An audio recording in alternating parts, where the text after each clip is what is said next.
What if I told you that paying your credit card bill on time every single month could still be a trap? Sounds crazy, right? You're being responsible. You're not missing payments. So how could you possibly be losing?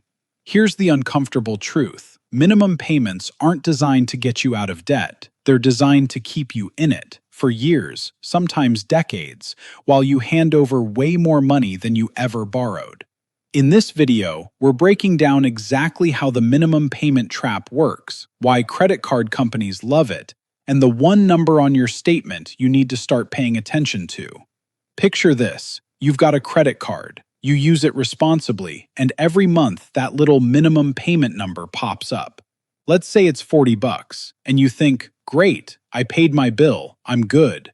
Wrong. And here's the wild part. You're not alone in thinking that. Millions of people think exactly the same thing every single month. That minimum payment isn't a bill. It's not designed to pay off your debt. It's designed, like an engineer sat down and did math, to keep you paying for as long as humanly possible. Imagine you owe a friend $5,000. Instead of pay me back whenever, your friend says, just give me 40 bucks a month, no rush. Sounds chill, right? Except your friend is also charging you 20% interest every year on whatever you still owe. Suddenly, that no-rush thing sounds a lot less friendly.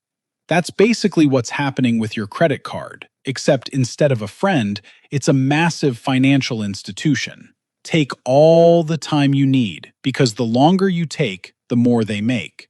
Quick pause, because if this is blowing your mind a little, that's exactly why this channel exists. Every week here, we take confusing, sneaky financial systems and break them down so simply a 10-year-old could understand. So if that sounds like your thing, hit that subscribe button, drop a like on this video, and stick around, because the next part is where this gets genuinely kind of infuriating. Let's actually do the math. $5,000 balance. Standard credit card interest sits around 20% APR these days, give or take, depending on your credit and issuer.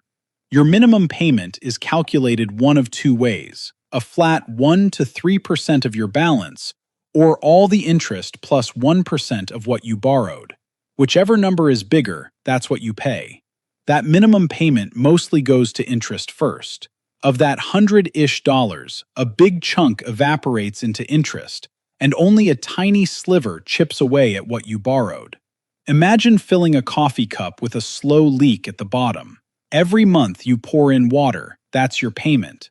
Some of that water leaks right back out, that's the interest. In the early years of a minimum payment plan, you're pouring water into a leaky cup and wondering why it's not filling up. That's the interest rate doing exactly what it's designed to do. As your balance slowly goes down, your minimum payment goes down too. The trap resets itself smaller, stretching the timeline even longer. The finish line keeps sliding backward. Paying just the minimum on a $5,000 balance at around 20% interest can take well over a decade, sometimes upwards of 20 years, to fully pay off. You could raise an entire child from birth to adulthood in that kind of timeline, just from one purchase, if you only ever pay the minimum. The interest you'd pay over all that time can end up rivaling, or even exceeding, the original amount you borrowed. You bought a used car's worth of stuff, and you end up paying for two. This is so well documented that back in 2009, the government passed the Card Act, requiring credit card companies to show you, right on your statement, how long it'll take to pay off at minimum payments.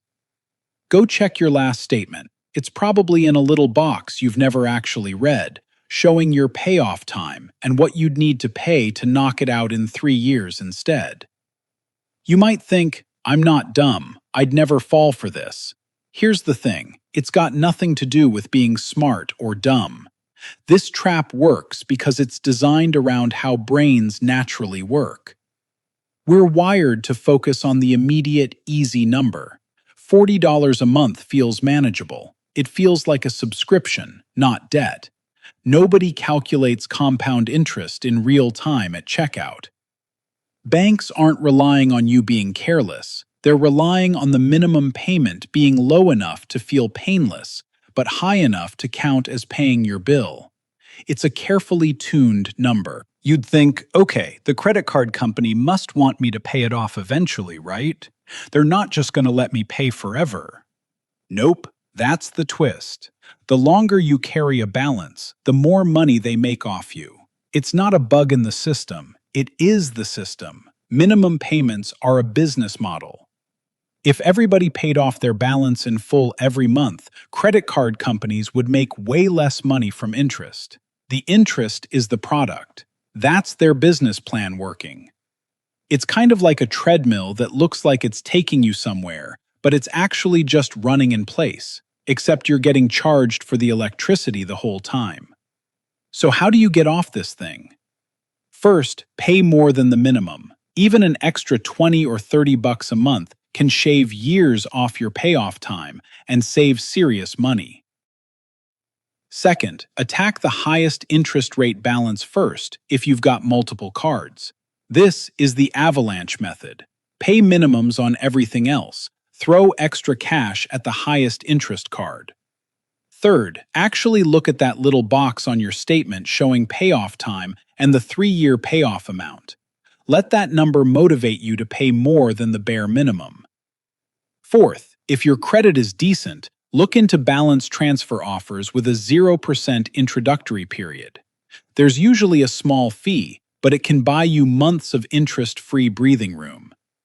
And honestly, if you can, pay your full statement balance every single month. That way you avoid this whole trap entirely and use your card like a convenient tool, not a financial anchor. The bottom line is this: minimum payments aren't your friend. They're the minimum amount the bank needs from you to keep the meter running. Once you see it that way, you make different choices. And that, my friends, is how the minimum payment trap actually works. Sneaky, slow, and honestly kind of brilliant if you're the one running the bank. Smash that like button, drop a comment telling me the payoff number on your own statement, share this with somebody who needs it, and subscribe for next week's financial trap. See you in the next one.